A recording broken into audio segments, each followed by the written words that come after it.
శ్రీ లక్ష్మీ గణపతి చేనేత హస్తకళా మేళా ప్రదర్శన మరియు అమ్మకాలు. స్థలం శివశక్తి కళ్యాణ మండపం, తిరుపతి. పుంగునూరు పట్టణం నుండి చౌడేపల్లికి వెళ్లే మార్గంలో రాయిల చెరువు వంక పోరంబోకు ఆక్రమణలకు గురైనట్టు బీజేపీ ఎస్సీ మోర్చా అధ్యక్షులు నరసింహులు రెవెన్యూ అధికారులకు మంగళవారం ఫిర్యాదు చేశారు.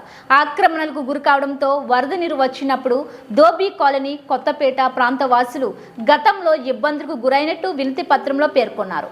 వెంటనే ఆక్రమణలతో తొలగించి నీరు వెళ్లేలా చర్యలు చేపట్టాలని కోరారు. అయూబ్ ఖాన్, సద్దాం తదితరులు పాల్గొన్నారు.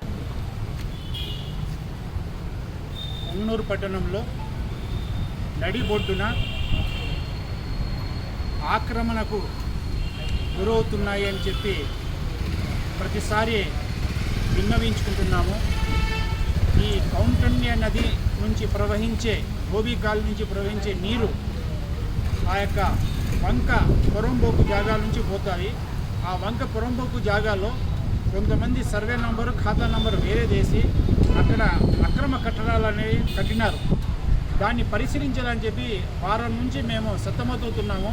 దీన్ని పట్టించుకునే నాథులు లేకుండా పోయినారు.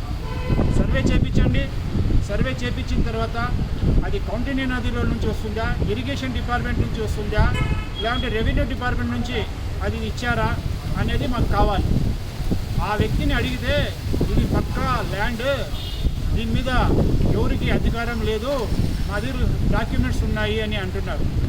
సరే, డాక్యుమెంట్స్ ఉన్నాయి కదా, దీని మీద సర్వే చేయించండి, ఎవరెవరు అక్రమ చేసుకున్నారని చెప్పి ప్రజలకి ముందు వరద వస్తే ఆ ఇబ్బంది పడిన ప్రజలు, ఆ ప్రజలకు ఇబ్బంది కలగకుండా చూడాలని చెప్పి విన్నవించుకుంటున్నాం. దయచేసి అధికారులకి ఇది విన్నపం